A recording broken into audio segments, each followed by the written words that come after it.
बिस्मिल्लाहिर्रहमानिर्रहीम। अस्सलाम वालेकुम ख़वातीन हज़रात, आप देख रहे हैं सैर डिजिटल और मैं हूं आपका मेज़बान मलिक यामीन अवान। पूरी दुनिया के मुसलमानों को हज मुबारक और ईद मुबारक। अल्लाह ताला ऐसी हज़ारों ईदें आपके नसीब में करे और आपके घरों में अमन और खुशहाली हो। नाज़िम, वही हुआ जिसका डर था। मैंने कल एक प्रोग्राम में ये बात की थी कि मुज़ाकरात नाकाम हुए हैं, मुज़ाकरात कामयाब नहीं हुए और कुछ नामनहाद सहाफ़ी ये इरशादात फरमा रहे थे कि जी मुआहदा साइन हो गया। ऐसे ऐसे झूठ बोलते हैं जिसकी वजह से सोशल मीडिया का मोराल डाउन होता है। ये वो लोग हैं जिनको ना अपनी इज्जत का एहसास है ना किसी और की इज्जत का एहसास है। मैंने कल बता दिया था कि ये मुआहदा नहीं हो रहा, इसमें कुछ रखना डाल दी गई हैं, कुछ मसाइल पैदा कर दिए गए हैं। उसका सबूत ले लें। कल अमेरिका ने ईरान के ऊपर हमला किया। आबनाए हुर्मज़ में ईरानी कश्तियों को हवाई जहाज़ों से निशाना बनाया गया। यानी इनके जो जंगी लड़ाका त्यारे हैं उनकी ज़रूरत क्यों पड़ गई।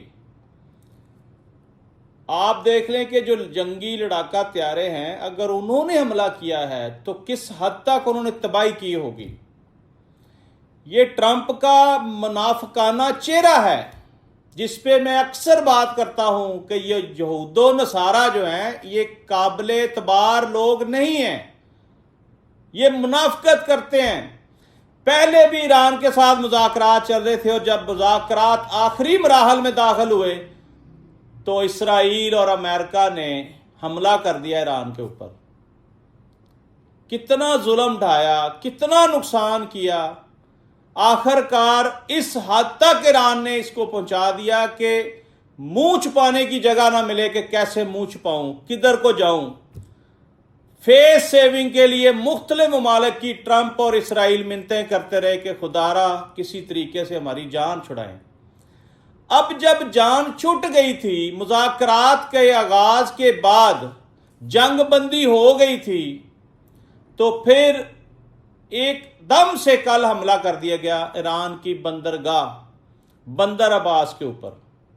आबनाए हुर्मज़ में जो कश्तियां पहरेदारी कर रही थीं ये सारे सेटअप की, उनके ऊपर क्यों हमला करना पड़ा। हमें इस चीज का पता था, अवामुन नास को नहीं पता था कि ये जंग आलमी जंग में जानी ही जानी है, जिसका जिक्र मुकद्दस किताबों में है।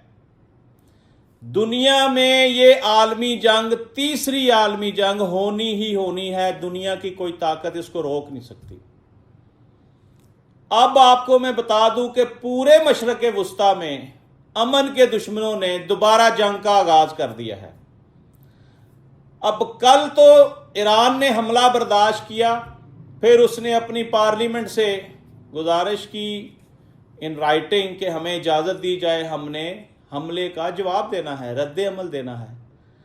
नाज़रीन, आपको याद होगा ईरान की तारीख है कि ईरान हमेशा रद्द अमल देता है। ईरान ने हमेशा जवाबी कार्रवाई की है, चाहे उसका कुछ रहे चाहे ना रहे। अब इन्होंने ईरान को दोबारा छेड़ दिया है और आज ईरान ने अंधाधुंध मिसाइल फायर किए हैं इसराइल के ऊपर। नाज़रीन, मैं आपको एक और बात बता दूं, खदशा ये भी जाहिर किया जा रहा है कि ये जो हमला हुआ है यूएई के प्लेटफॉर्म से हुआ है, यूएई की बंदरगाह से हुआ है। अगर ऐसा हुआ तो फिर यूएई कहीं भी बच नहीं सकता, यूएई को छुपने का रास्ता नहीं मिलेगा, क्योंकि यहूदो नसारा चाहते ही ये हैं कि ये मुस्लिम ममालिक आपस में लड़ें। यूएई की लड़ाई ईरान से हो, सऊदी अरब की लड़ाई ईरान से हो, पाकिस्तान सऊदी अरब के साथ खड़ा होकर ईरान के ऊपर हमला करे। हमें होश के नाखून लेने होंगे, हमारे हुक्मरानों को होश के नाखून लेने होंगे, यहूदो नसारा की चालों को समझना होगा, इनके बहकावे में नहीं आना। ये जंग अगर इस तरफ गई जो वो चाहते हैं तो सदियों तक ये जंग जारी रहेगी। ये मैं आपको बता दूं, ये 1-2 साल की जंग नहीं होगी, फिर ये लंबे अरसे तक चलेगी। इस वक्त ईरान ने जवाबी हमला कर दिया है और कल वाले हमले का बदला ले लिया है। अब ये जंग तूल पकड़ेगी। मेरी बातें याद रखिएगा। मैंने कई प्रोग्राम्स में ये कहा कि यहूदो नसारा जो हैं ये मक्कार लोग हैं, ये मुनाफिक लोग हैं, ये आपस में एक दूसरे के दोस्त हैं, ये मुसलमानों के दुश्मन हैं, अजली दुश्मन हैं। आप देख लें, ये पाकिस्तान में दहशतगर्दी करवा रहे हैं, खुद नहीं लड़ सकते तो पैसा फेंक के हमारे ही लोगों को हमारे खिलाफ इस्तेमाल कर रहे हैं। और आप देख लें कि पिछले एक हफ्ते में पाकिस्तान में किस हद तक तबाही की गई। इसमें कौन शामिल है? इसमें इसराइल शामिल है, इसमें भारत शामिल है, इसमें यूएई शामिल है, इसमें अफगानिस्तान शामिल है। अगर मुझसे सीधे अल्फाज में पूछे तो इसके पीछे अमेरिका भी शामिल है, क्योंकि सारे ताने बाने, सबका उस्ताद और सबका अब्बू अमेरिका है। अमेरिका के हुक्म के ऊपर पूरी दुनिया में ड्रामेबाजियां की जाती हैं। अब अमेरिका ये चाहता है कि मैं ईरान को दबा लूं, और ये उसकी भूल है, ये उसकी खाम ख्याली है। ईरान को दबाना किसी के बस की बात नहीं है। अब ईरान के पासदारान इनकलाब ने बाकायदा ऐलान कर दिया है कि अब हम फैसला करेंगे कि जंग का रुख किस तरफ जाएगा, जंग खत्म कब होगी। अब ये जंग रुकेगी नहीं। एक तरफ से तो ट्रंप और नेतन्याहू मिन्नतें तरले कर रहे थे कि मुआहदा करें, मुआहदा करें, जान छोड़ें, और तरले मिन्नतें करके जंग बंदी इन्होंने करवाई। अगर अमन था तो इस मशरक़े वुस्ता को अमन का गहवारा रहने देना था। नाज़रीन, कुछ ऐसी बातें हैं जो तलख तो हैं लेकिन हकीकत के करीब तर हैं। आप यकीन करें, इस जंग में, ये जो 2-2.5 महीने की जंग थी ईरान और इसराइल और अमेरिका के दरमियान, पूरी दुनिया में तबाही आई है। मैं अभी हाल ही में अमेरिका से होके आया हूँ। अमेरिका के रहने वाले जो अमरीकी हैं, जो हमारे पाकिस्तानी हैं, बंगाली हैं, भारतीय, कोई भी लोग हैं जो अमरीका में मुकीम हैं, वो ज़ारो कतार चीखे मार रहे हैं, रो रहे हैं, कह रहे हैं हर चीज़ महंगी हो गई। जंग इधर हुई है, नुकसान पूरी दुनिया में हुआ है, हर चीज़ महंगी हो गई है।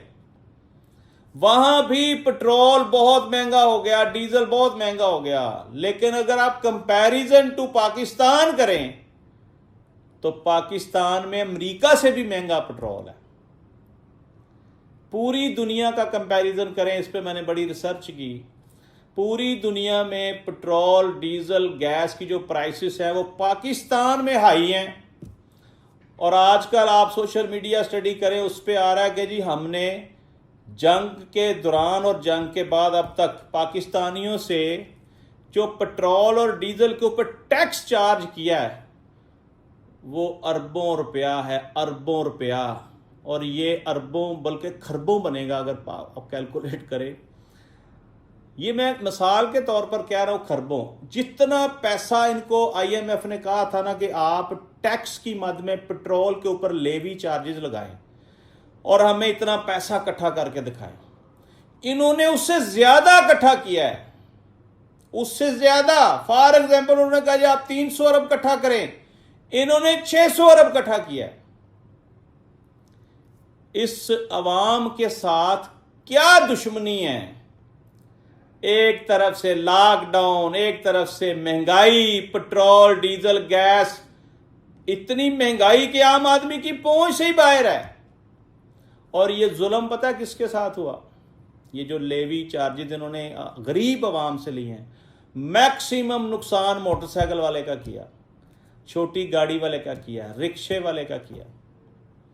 इन्होंने, आप समझ लें, एक बंदा मरा हुआ था, कोई बंदा पास से गुजर रहा था, उसने कहा यार मर गया है, साथ उसके एक शरारती था, उसने कहा इसका एक सिरिंज खून ही निकाल लो। हमारी हुकूमत इस तरह की है कि मरे हुए बंदे का भी खून निकाल लेते हैं। अब इससे बड़ी साजिश, ज्यादती और जुल्म क्या होगा कि हम IMF के हाथों कठपुतली बने हुए हैं। हम मजबूर हैं, जैसे वो हमारी डोरियां हिलाता है हम वैसे ही डांस करते हैं, हिलते हैं। हमारे हुक्मरानों को कोई परवाह नहीं है कि पाकिस्तान किस तरफ जा रहा है, पाकिस्तान के हालात क्या है। जो तबाही माशी तौर पर इस मुल्क में इस मौजूदा दौर में हुई है, इससे पीछे 70-75 साल में ऐसी तबाही नहीं हुई। एक अच्छा भला चलता हुआ मुल्क नाहल और नलायक लोगों के हवाले कर दिया गया। नाजरीन, ये मैं नहीं कह रहा, ये 25 करोड़ अवाम चीख चीख के कह रही है कि मत करें इतना जुल्म, मत करें इतनी ज्यादती, सदा यहां बैठ नहीं रहना। आपने मरना भी है, अगले जहान भी जाना है। क्या अल्लाह को मुंह दिखाएंगे? क्या अल्लाह तूने हमें ताकत बख्शी, हमने वो ताकत का नजायज इस्तेमाल किया और तेरी अवाम के साथ हमने जुल्म और ज्यादतियां की। बख्शिश तो नहीं होगी, ये तो पक्की बात है। आपकी नस्लों की भी बख्शिश नहीं होगी। इस वक्त पाकिस्तान का माशी स्ट्रक्चर इतना कमजोर हो चुका है कि हमने 98,000 अरब का कर्जा लिया हुआ है IMF से। ये पैसा तो उतरना कोई नहीं, क्योंकि एक एक बच्चा आपने 3,70,000 का मकरूज कर दिया है। ऊपर से जंग खत्म हुई 1.5-2 महीने हो गए हैं, आपने पेट्रोल प्राइसेस नीचे नहीं की, क्योंकि आपने मुआहदा किया हुआ था IMF से, कमिटमेंट की हुई थी कि मैं इनका खून निकालूंगा, इस गरीब आवाम को मैं निचोड़ूंगा। किधर गए आपके वादे, आपके वो मोहब्बत भरे पैगाम? 200 यूनिट फ्री, 300 यूनिट फ्री। झूठ बोलते हैं, झूठ का सहारा लेते हैं। और मैं जानता हूं कि आप 25 करोड़ अवाम से किस चीज का बदला ले रहे हैं। इस 25 करोड़ अवाम ने आपको एक्सेप्ट ही नहीं किया, आपको वोट ही नहीं दिया।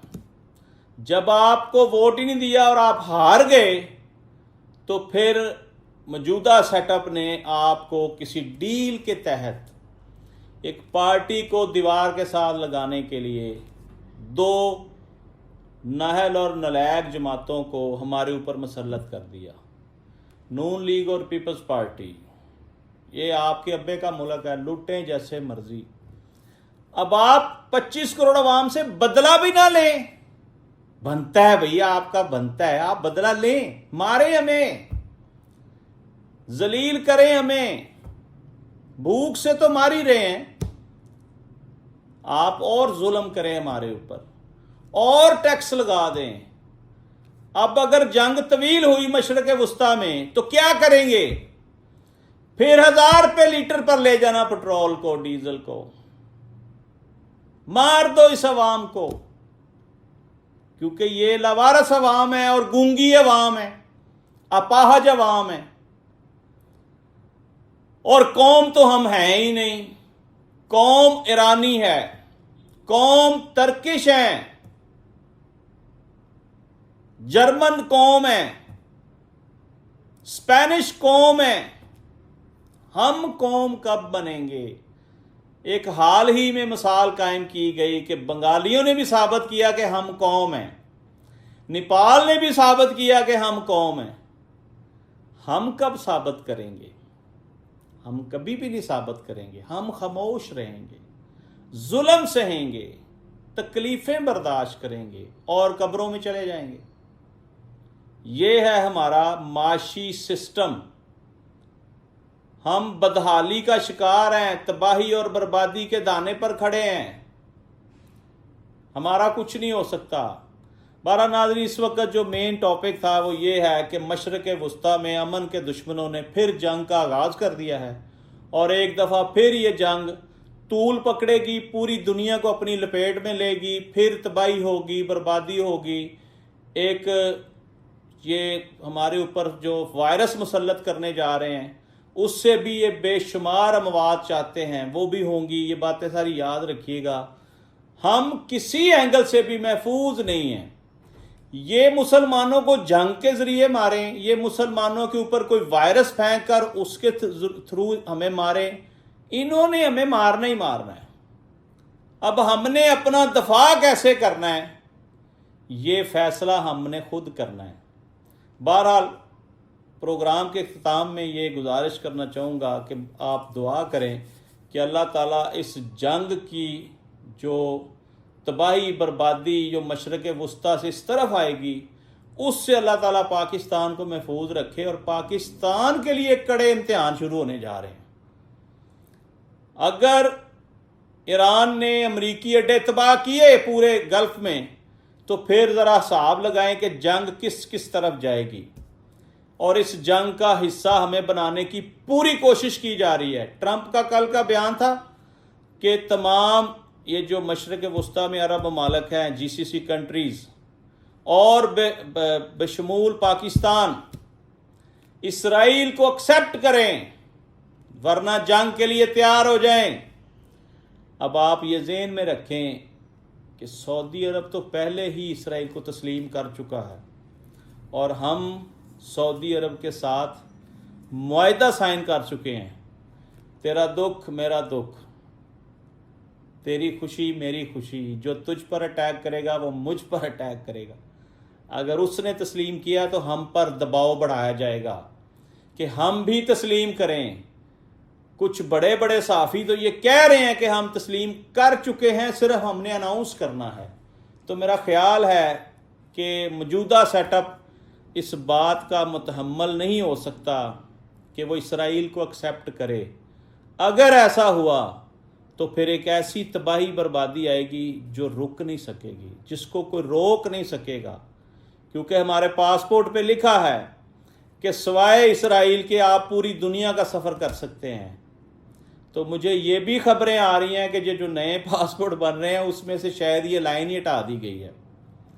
ये मैं मुबैना तौर पर कह रहा हूँ, अगर इसकी भी तस्दीक करें कमेंट्स में आके कि मैं सही कह रहा हूँ या गलत, ताकि मेरी इस्लाह हो जाए। और मैं भी आज जाकर पासपोर्ट अपना देखूंगा, क्योंकि पहले लिखा आता था कि इसराइल के अलावा पूरी दुनिया का सफ़र कर सकते हैं। अगर वो लाइन हटा दी गई है, ये ज़रा ध्यान से सुनिएगा, तो इसका फिर साफ साफ मतलब है कि आपने उसको एक्सेप्ट कर लिया है, जो कि पाकिस्तानी अवाम को किसी सूरत काबिल कबूल नहीं है। आज तक के लिए इतने नाज़रीन, अपने मेज़बान मलक यामीन अमान को इजाज़त दीजिए इस दुआ के साथ कि अल्लाह ताला पाकिस्तान की हिफाजत फरमाए और हमें इन फितनों से महफूज रखे जो हमारे मुल्क का अमन तबाह करना चाहते हैं, जो मशरक़ वस्ता का अमन तबाह करना चाहते हैं, जो मुसलमानों के अज़ली दुश्मन हैं। आमीन सुमा आमीन। पाकिस्तान जिंदाबाद।